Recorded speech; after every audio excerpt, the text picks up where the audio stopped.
दोस्तों, मेरा नाम है कुमकुम बिनवाल। आखिरकार राहुल गांधी ने न केवल बीजेपी को बल्कि पूरी की पूरी मीडिया को वो करने पर मजबूर कर दिया जिससे वो लगातार बच रही थी। दोस्तों, पिछले 1-1.5 महीने में ना हमारे देश में हर चीज पर बहस हुई है, हर चीज को बड़ी कवरेज के तौर पर दिखाया गया।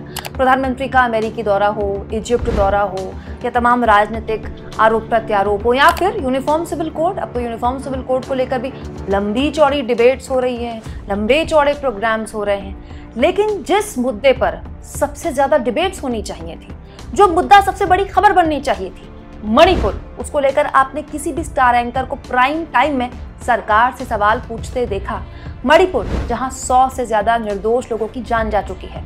मणिपुर, जहां 50,000 के लोग आसपास बताए जा रहे हैं जो कि अपने घर से विस्थापित होकर कैंपों में रह रहे हैं। मणिपुर, जहां लाखों की संपत्ति को नुकसान पहुंच चुका है।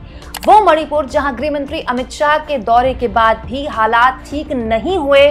उस मणिपुर के लेकर सरकार की चुप्पी तो समझ में आती है, क्योंकि उसके पास बोलने के लिए कुछ नहीं है, लेकिन मीडिया भी चुप है और मीडिया भी सरकार को लगातार बचा रहा है। वो मणिपुर जहां केंद्र की मोदी सरकार की डबल इंजन सरकार चल रही है और वहां खुद के एमएलए लगातार ये कह रहे हैं कि राज्य की सरकार पर आवाम अपना विश्वास खो चुकी है।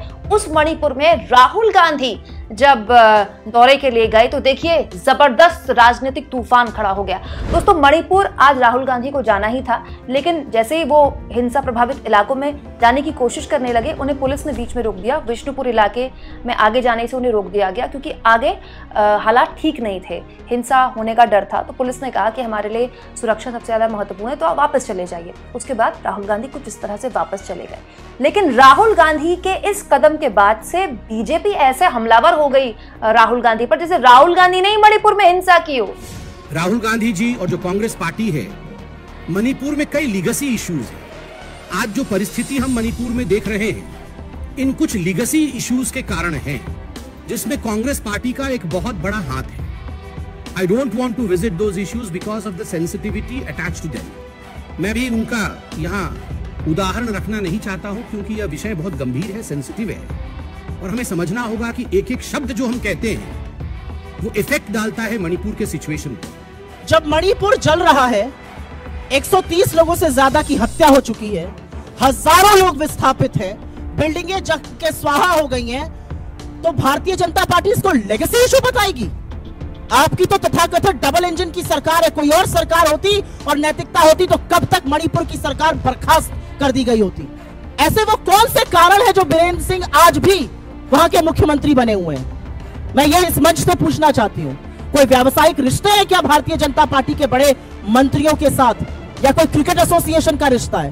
रिश्ता क्या है कि इनको मजबूर होना पड़ रहा है?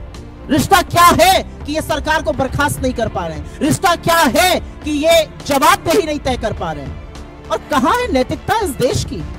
इस देश का एक हिस्सा जल रहा है और प्रधानमंत्री शांति की एक अपील नहीं करते हैं, और उनके बददिमाग प्रवक्ता आके यहाँ पर लेगेसी इशू बतियाएंगे। शर्म आनी चाहिए ये कहने से पहले। आपने इस देश के मणिपुर का नहीं, हजारों जगहों का विश्वास तोड़ा है।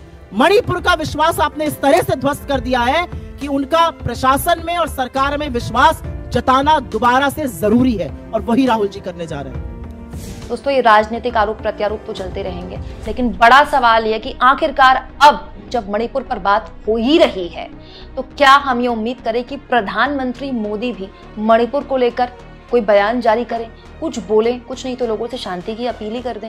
क्योंकि ऑल पार्टी मीटिंग भी जो मणिपुर को लेकर हुई, तब भी प्रधानमंत्री मोदी देश में नहीं थे, प्रधानमंत्री मोदी उसका हिस्सा नहीं बन पाए। और अब कांग्रेस ये पूछ रही है कि उनको कौन रोक रहा है? जब राहुल गांधी वहां जा सकते हैं तो प्रधानमंत्री मोदी को कौन रोक रहा है मणिपुर में लोगों के बीच जाएं और शांति बहाली का संदेश दें? आप इस मुद्दे पर क्या सोचते हैं दोस्तों? कमेंट बॉक्स में जरूर लिखें। और जैसा कि मैं बार बार कह रही हूँ, मेरे चैनल को सब्सक्राइब करें दोस्तों, क्योंकि ऐसे ही मेरे फ्री जर्नलिज्म को ताकत मिलेगी।